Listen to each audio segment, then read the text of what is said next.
Assalamualaikum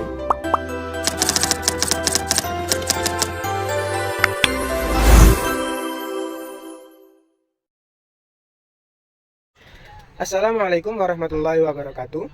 Baiklah, di sini saya akan menjelaskan proyek metode morfologi 2024 tentang jagung, spesies Ziamesl, familia Poaceae dengan saya sendiri, Sahrul Ahmad Umar, NPME 1J023004 dengan dosen pengampu Ibu Dr. Insinyur Uswatun Nurjana MP, dan saya sendiri berasal dari Prodi Agroekoteknologi, Fakultas Pertanian, Universitas Bengkulu 2024.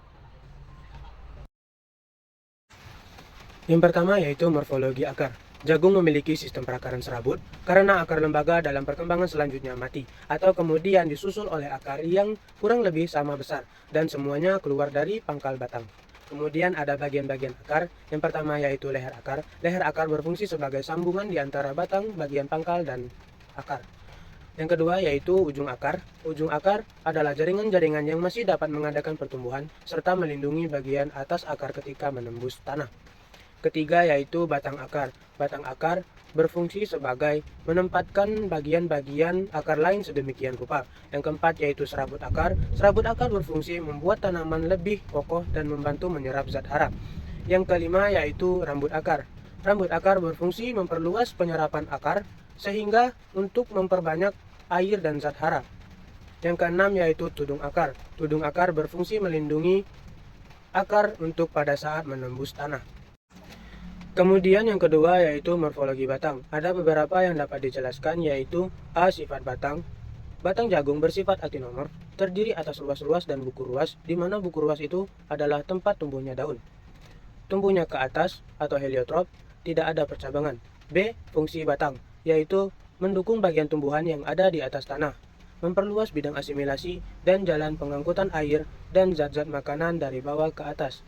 Kemudian C. Berbatang jelas atau tidak. Tumbuhan jagung jelas berbatang karena batangnya nyata, terlihat batangnya cukup panjang, mempunyai ruas-ruas yang nyata. Kemudian berbatang rumput. Jagung termasuk berbatang rumput karena batang yang tidak keras, mempunyai ruas-ruas yang nyata dan seringkali berongga. Kemudian bentuk batang jagung yaitu bulat karena alat genetika yang ada di dalamnya dan ketika dipotong bentuknya bulat. Permukaan batang jagung yaitu licin atau levis karena memiliki batang yang keras dan mengkilap. Kemudian arah tumbuh batang yaitu tegak lurus karena seperti batang pepaya arahnya tumbuh lurus ke atas. Kemudian jagung memiliki umur tumbuhan termasuk tumbuhan anual karena kurang lebih dari 1 tahun, bahkan 1 tahun sudah mati. Kemudian yang ketiga yaitu percabangan batang. Ada beberapa yang harus dirincikan yaitu percabangan batang, sifat cabang, arah tumbuh cabang. Namun pada tumbuhan jagung, pada pohonnya tidak memiliki cabang atau jagung adalah tumbuhan monokotil. Maka dari itu jagung tidak memiliki cabang. Kemudian keempat, morfologi daun.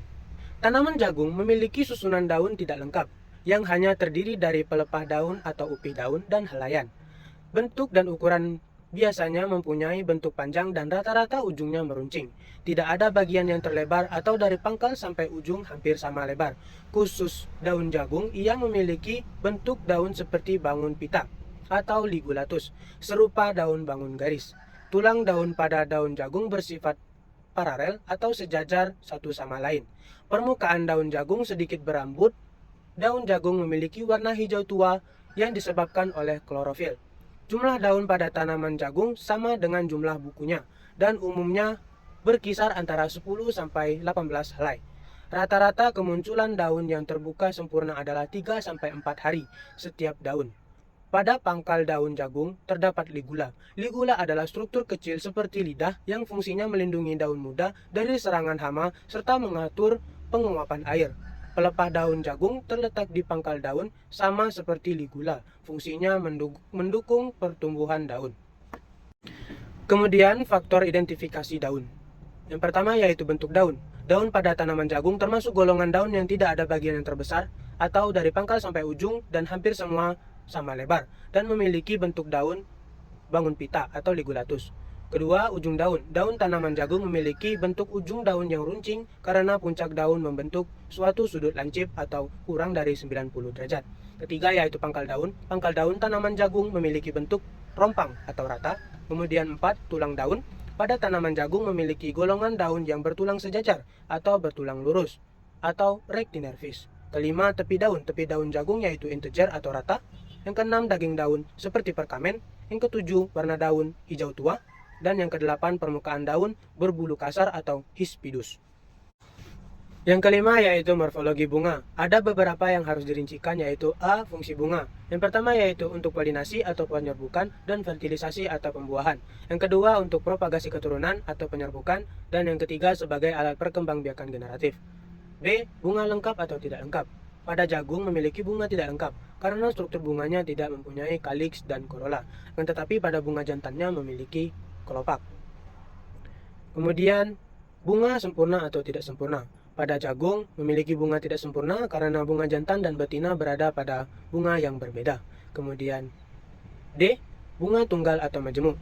Bunga jagung yaitu bunga majemuk karena memiliki banyak bunga dalam satu tangkai daun. Kemudian E. Susunan bunga majemuk. Bunga jagung memiliki susunan majemuk tak terbatas. Lebih jelasnya yaitu tongkol atau spadix. Ini adalah susunan bunga betina, sedangkan pada bunga jantan memiliki susunan malai. Kemudian F. Bunga berumah satu atau dua atau poligami. Jagung memiliki bunga berumah satu, karena bunga betina dan bunga jagung berada pada satu tumbuhan. Kemudian G. Letak periantum pada reseptakulum. Letak periantum pada reseptakulum hanya ada pada bunga jantan dan hanya memiliki kelopak atau kaliks. Kemudian H. Simetri bunga. Bunga betina bersimetri asimetris atau tidak simetri dan bunga jantan bersimetri actinomorphous. Kemudian I. Bentuk reseptakulum yaitu bentuk mangkok. Kemudian J. Bentuk kelopak yaitu berlekuk. Kemudian K. Benang sari. Ada bagian-bagiannya, yang pertama yaitu stamen atau benang sari, kemudian serbuk sari, dan kepala sari.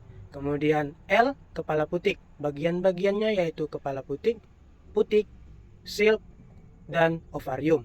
Kemudian M. Penyerbukan.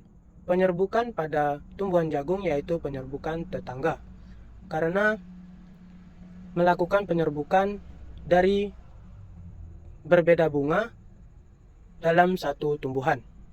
Kemudian N. Perantara penyerbukan. Perantara penyerbukan pada jagung yaitu angin. Kemudian yang keenam, morfologi buah. Buah sejati atau buah semu. Pada jagung memiliki buah sejati karena selalu terbentuk dari bakal buah, dan jika ada bagian bunga lainnya yang masih tinggal, bagian ini tidak merupakan bagian dari buah tersebut. Kemudian bagian bunga yang ikut tumbuh yaitu ovarium. Buah pada jagung tunggal atau ganda atau majemuk. Buah pada jagung yaitu buah sejati tunggal. Kemudian jenis atau tipe buah adalah buah padi. Kemudian yang ketujuh, morfologi biji. Ada beberapa yang harus dicirikan yaitu yang pertama adalah karakteristik kulit biji. Pada jagung memiliki kulit luar yang tipis, kulit lapisan kulit dalam tipis seperti selaput, kulit dalam tipis seperti selaput berdekatan dengan biji. Kemudian yang kedua yaitu kedudukan biji. Jagung memiliki kedudukan biji di tengah-tengah buah atau endokarp. Kemudian yang ketiga, jumlah daun lembaga. Jagung mempunyai satu daun lembaga. Kemudian pada jagung memiliki perkecambahan hipogeal atau perkecambahan di bawah tanah, karena pada perkecambahan jagung tertinggal di dalam kulit biji dan tetap di dalam tanah. Kemudian yang kedelapan adalah morfologi organa metamorfa dan aksesoria. Pada jagung tidak memiliki organa metamorfa, melainkan dia memiliki organa aksesoria yaitu bulu-bulu atau rambut halus pada daun. Mungkin hanya itu yang dapat saya sampaikan dan saya jelaskan pada presentasi kali ini. Apabila ada kata-kata yang salah, saya mohon maaf. Kepada Allah saya mohon ampun. Wabillahi taufiq wal hidayah. Wassalamualaikum warahmatullahi wabarakatuh.